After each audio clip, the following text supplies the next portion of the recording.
Bismillahirrahmanirrahim. Assalamu alaikum warahmatullahi wabarakatuh. Fara badan nooray aan u soo baranay buugga saddexaad developing skills lesson 5 baa loo soo gudbaya waana muhiim jiddan taasi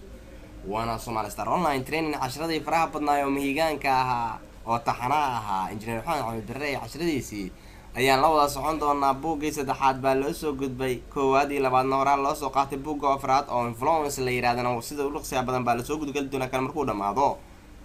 إذا عشر لا سقنا يتلعب لا سقنا يوانا professional English and ICT وحي عن لا سو حرير الدون ركتنا نمبر وعلى ما نرتدي ذاك الدوان الدنيا دافية كوكا لنا الملو بواك جوكتان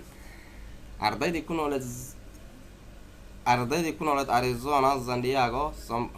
نوت كارولينا يسوت كارولينا أرتدي أوهاي يكون ولد أرتدي مينيسوتا يكون ولد بس سيمان بالله قادم دونا أرتدي ذاك له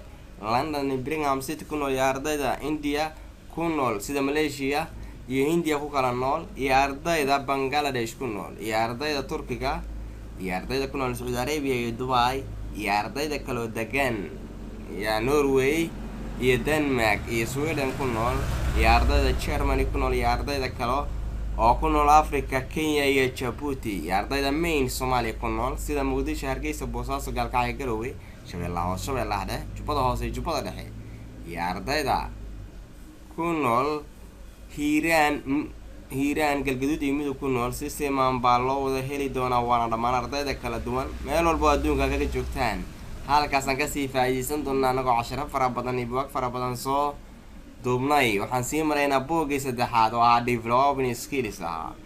iyadoo casharo fara badan hore laga soo faa'iideystay. buuggii saddexaad ayaa la sii marayaa lesson 5 marka waa developing skills and integrated course for intermediate students. direct number waa marjacan la soo xiriiri lahayn somalistarabadiyaha.com ardayda imtixaanada galaysa somalistaronline.blogspot.com videoyadan kasii fiirin doonaa haddii aan doono iyadoo cashiro fara badan hore aan usoo qaadanay. maanta waa lesson 5 the facts baan ku arki doonaa xaqaa'iqa. the facts macnaheedu waxa weeye realitieska editors tafatirayaasha of newspapers jaraa'idyada and magazines iyo majallaadka often go to extremes waxay ku talax tagaan inta badan to provide inay siiyaan their readers akhristayaashooda with an important facts xog aan muhiim ahayn and statistics iyo data la soo ururiyay collected data ayaa waxaa laisku yidhaahdaa statistics. last year sanadkii lasoo dhaafay a journalist had been instructed ayaa la faray by a well-known magazine majallad caan ah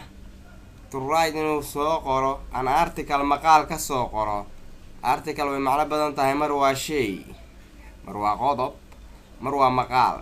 article uu ka soo diraa uu soo qoro maqaal on the president's palace qasriga madaxweynaha in a new African Republic jamhuuriyad cusub Afrikaana. when goortii the article maqaalkii arrived oo yimi the editor ninkii tafatiraha read uu aqriyay the first sentence jumladii ugu horreeyay and reviews uuna diiday to publish inuu daawaco waa uu diiday. the article maqaalkaasi bigaan wuxuu ku bilaabanayaa hundreds of steps boqolaal tilaabo lead ayaa ku geynayo to high wall gidaarka weyn ama gidaarka dheer which surrounds ku xeeran the president's palace qasriga madaxweynaha. the editor ninkii ahaa tafatiraha atwanis markiiba sent journalist wuxuu u diray journalist ninkii journalistaha ahaa a telegram iyo taar buu u diray instructing asoo u sheegayo him to find out the exact number inuu soo tiriyo tirada saxda ah of steps tallaabooyinka and the height of the wall ee gidaarka ama derbiga dheeraantiisa. the journalist ninkii journalistaha ahaa immediately markiiba sent out to obtain wuxuu aaday inuu soo tiriyo ama uu soo ogaado this important facts xogtaas muhiimka ah. but laakiin he took waxay ku qaadatay a long time waqti dheer to send inuu soo diro to send them inuu warbixintaas dib u soo celiyo. meanwhile xilligaas the editor ninkii tafatiraha ahaa was getting wuxuu noqonayay impatient mid bilaa samira for maxaa yeelay the magazine majaladaasi will soon go to press saxaafaday gelaysay press haddaad aragtaan waa saxaafaday gelaysay he sent the journalist ninkii journalistaha to urgent telegrams wuxuu u diray 2 fariin oo kale oo taarka ah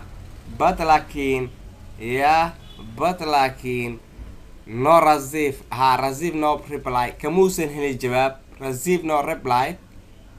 wax jawaaba kamuusan helin he sent yet welina another telegram wuxuu u diray telegram kale informing soo ku wargelinayo the journalist ninkii journalistaha ahaa that if he did not reply hadduu soo jawaabin soon si dhaqsaa he will be fired in laga ceelin doono when the journalist goortii ninkii journalistaha again mar labaad violet uu ku guuldareystay to reply inuu soo jawaabo the editor ninkii dafatiraha reluctant asoo ka cagajiidayo published waa uu daabacay the article maqaalkii as it had originally asoo sidiisi iska ah uusan waxba ka bedelin been written asoo waxba ku qoran waxna ka bedelin ayuu daabacay a week later isbuuc kadib the editor ninkii dafatiraha at last ugu dambeyntii receiver wuxuu ka helay telegram taar buu ka helay from the journalist ninkii journalistaha not only wuxuu yidhi not only had the poor man keliya lama xirine ninkii miskiinka ahaa been arrested keliya lama xirine but laakiin he had been sent waxaa loo diray to prison xabsiga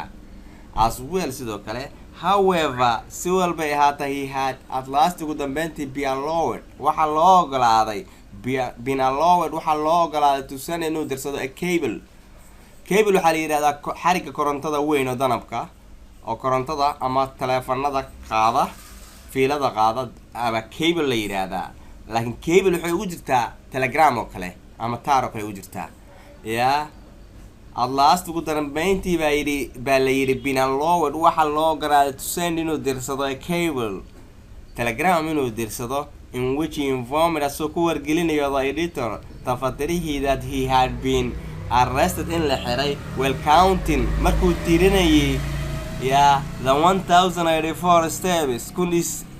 kun iyo 84 tilaabo lead oo ku geynaysay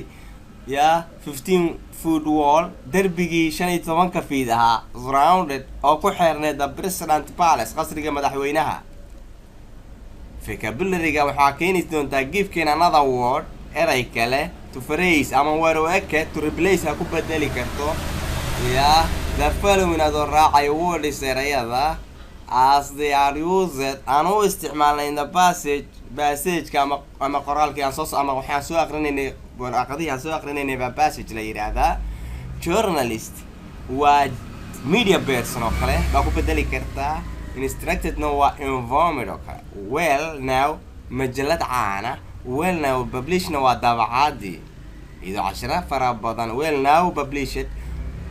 waxaa way well now la garanayo kale aad loo garanayo caana majalad caana publishedna waa daabacad print oo kale ku bedeli kartaa iyadoo cashira fara badan horay ardayda ay usoo barteen waa dhammaan ardayda kala duwan meel walba adduunka aad ka joogtaan waana ardaydii kala duwaneed iyo cashiradii faraha badnaa ee Somali Star Online Training aan kala soconay iyadoo cashira fara badan halkaas aan kasii faa'iideysan doono iyadoo cashiradii buugii 3 lesson 5 la aqrinayo maanta ayaa waxaa loo soo gudbayaa lesson 6 buugii ka tirsanaa silsilada New Concept English oo ahaa Developing Skills and Integrated Course for Intermediate Students direct number waa marjacaan la soo xiriireen somalistarabad.com ardayda hadda imtixaanada u fariisanaysa ayaa ka gali doonta oo macluumaad ku soo dirsan karta halka aan ka fiirin karno cashiro video hadda aan u baahano blogspot iyadoo cashiro fara badan hore ardayda uga soo faa'iideysteen halkaas la sii maray waana very important iyadoo tilaabo aan ula sii socon doono ardayda kala duwan oo cashirada buugga saddexaad maraysa waa ardayda hore uga soo faa'iideysatay buuggii labaad oo aan soo aqrinay oo aan soo turjinay sidaa darteed Somali Star Online Training wixii professional English and ICT ba halkaas aan kala sii socon doonaa iyadoo cashiro fara badan ay dhinaca kale ka socdaan buuggii labaad oo daawacadiisii labaad buugga koowaadna dhinaca kale ayaan ka aqrinayna ka wadnaa iyadoo cashiradan oo fara badan oo muhiigaan ah aan ka sii faa'iideysan doonaa halkaas la sii maray waana very important sidaa darteed fi amaan Allah wa salaamu calaykum wa rahmatullah.